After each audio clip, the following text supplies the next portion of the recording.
Всем дня, наполненного позитивом и добротой. Я нахожусь в месте под названием Кулама, Золотая земля в Эстонии. Наверное, мало кто знает о том, что в этих местах происходило много разных интересных событий, некоторые из которых до сих пор покрыты тайной. Вот сегодня я еду в эти края, хочу вам показать и рассказать, что происходило в этих местах.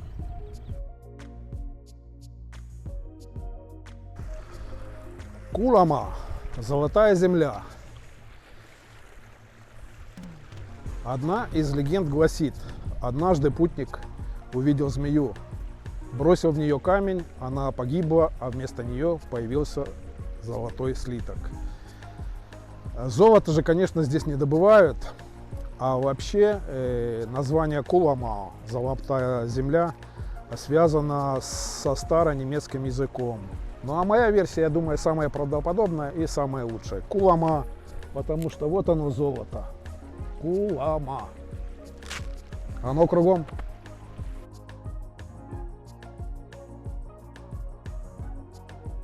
Замок Колувере, он же Лоде. Место со своей историей, битвой, интригами и, конечно же, тайнами, о которых я вам сегодня расскажу. В XIII веке, когда западная часть нынешней Эстонии была во владениях Эзельвикского епископства и род Лоде получил здесь земли, появилось владение в Колувере. Вассал построил замок, но долго пользоваться им не пришлось.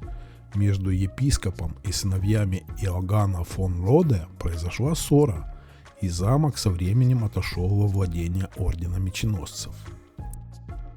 Далее владельцы замка менялись. Он разрушался, перестраивался, горел. Замком владели епископы, представители известных сословий. Буксгевдены, Мюнхгаузены, барон Пельман, барон Левен, фаворит Екатерины граф Орлов и многие другие. В XIV веке, когда замок был еще не столь величествен, здесь был женский монастырь. Начиная с первого епископа Буксгевдена, владевшим замком, его стали использовать как место домашнего ареста. Здесь пребывала в заключении принцесса Августа Каролина Брауншвейг, которая при странных обстоятельствах завершила свой жизненный путь и покоится по сей день в этих землях, о чем я немножко позже расскажу. Императрица Екатерина хотела заточить здесь своего сына Павла, но жизнь ее оборвалась раньше, чем она успела это сделать. Здесь бились насмерть шведы, датчаны, поляки, русские. 463 года назад, в 1560 году, у стен замка казнили крестьян, восставших против немецких помещиков. Нынешний вид замок приобрел в 15 веке при епископе Венрихе фон Книпроде. Еще один интересный факт, по крайней мере так утверждает Википедия, хотя ей, конечно, не всегда можно верить. В 1787 году замок Колувере перешел в собственность Фридериха Буксхевдена. Утверждает, что его супруга Наталья Александровна Буксхевден в девичестве Алексеева никто иная, как внебрачная дочь Екатерины II и графа Григория Орлова. Здесь была школа для трудновоспитуемых подростков, а в советское время колония для малолетних преступников.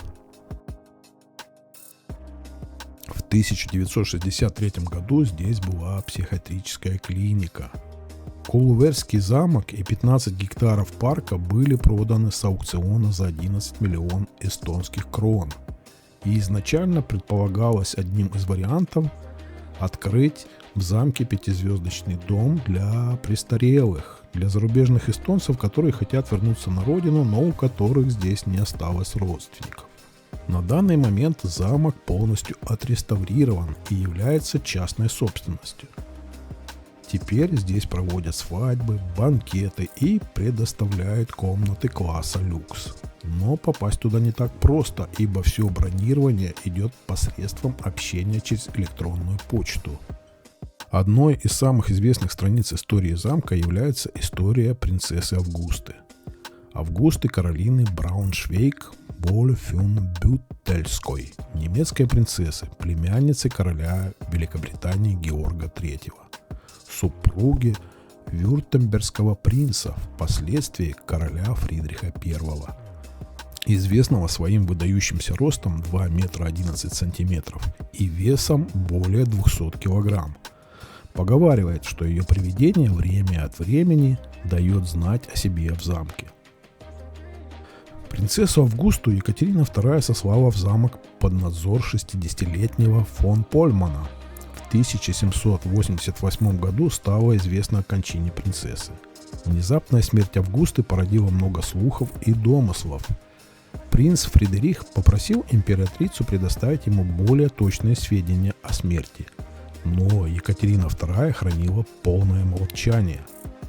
По ее указу тело принцессы было перевезено в церковь святого Иоанна и спешно захоронено без религиозного обряда. Причем местному священнику было строго-настрого запрещено открывать гроб. А что было дальше, я уже расскажу в деревне Кулама, куда я сейчас поеду, ибо там находится та самая церковь. Деревня Кулама – место, где живут всего чуть более 200 человек. Но место с богатой историей и замечательными людьми. О том, как и чем здесь живут, я расскажу немножко позже. А сейчас мы отправимся в церковь святого Иоанна, Пюха Йоханнес Сакирик. Строительство церкви святого Иоанна начато и закончено в XIII веке. Современный вид церковь обрела в XIX веке. Пол церкви покрыт старинными стершимися надгробиями. На многих очертания фигур едва угадывается. За 400 лет их остоптали башмаками прихожане. В церкви находится уникальная деревянная купель, которой ровно 400 лет, и она чудом сохранилась до наших дней. В отличие от многих, Куламовская церковь ни разу не горела, и это помогло сохранить деревянный алтарь. Именно в этой церкви покоится прах умершей в соседнем замке Коловере принцессы Августы, который находится в 4 километрах отсюда. Хотя один из источников утверждает, что прах был перевезен на родину принцессы. Но во время пребывания в церкви я задал вопрос местным жителям, и все они ответили, что прах до сих пор находится здесь. В 1819 году по соглашению Фридриха Вюртембергского с Александром I прах Августы был перезахоронен по всем правилам церковного обряда. Во время захоронения гроб был вскрыт, и было выяснено, что Августа была беременна.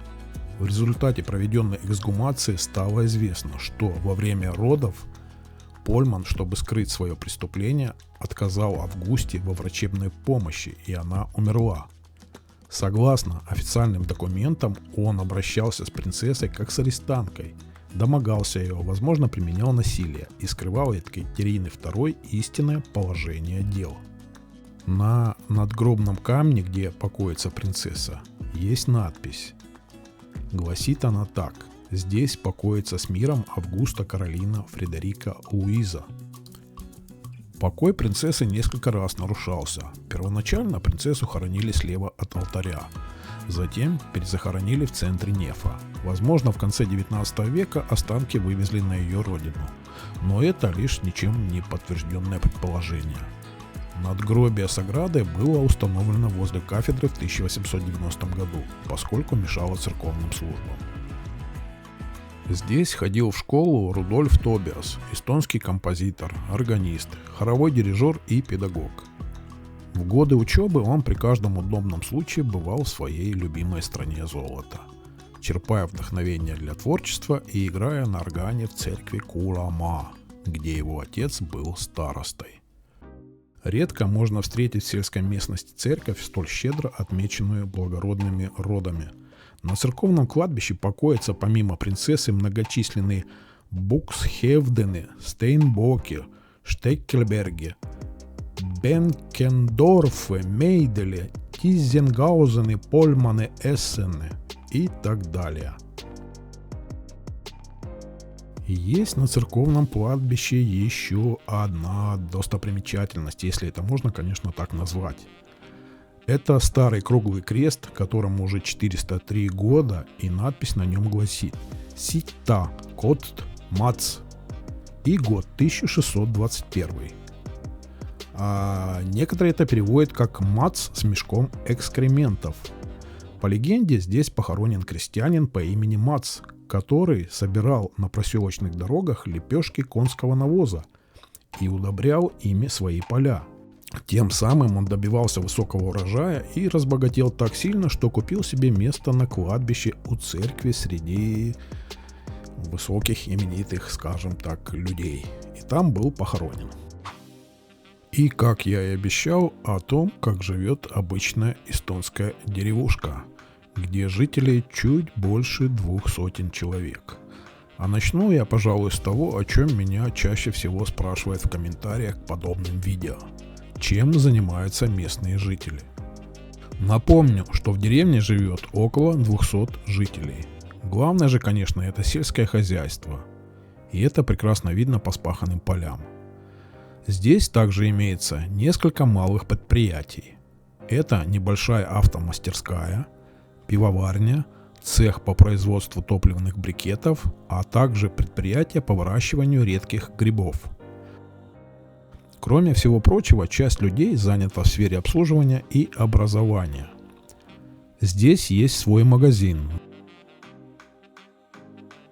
довольно большая школа, детский сад, почтовое отделение, где есть мастерская по плетению ковров и, конечно же, библиотека с красивым названием, где, кроме чтения книг, вы можете посетить семейного врача, зубного врача, посетить салон красоты, парикмахера, а также привести себя в форму в спортивном зале. И есть также в деревне свой дом ремесленников. В деревне Куламаа есть свой культурно-исторический мемориал, и не один. Первый посвящен освободительной войне, а другой представлен памятными камнями, посвященными известным людям, связанным с Куламаа или имеющим родственные связи с этой местностью. Есть недалеко от деревни свое одноименное озеро Куламаа-Ярв, где вы можете насладиться природой, искупаться, поиграть в диско-гольф или половить рыбу. Вот такая она, золотая земля. Разнообразная, интересная и помнящая много-много событий. Я, конечно же, не все рассказал и показал, но, поверьте, я очень-очень старался. Всем новых и позитивных открытий и интересных поездок. Подписывайтесь, будут еще новые интересные истории, о которых мало кто знает.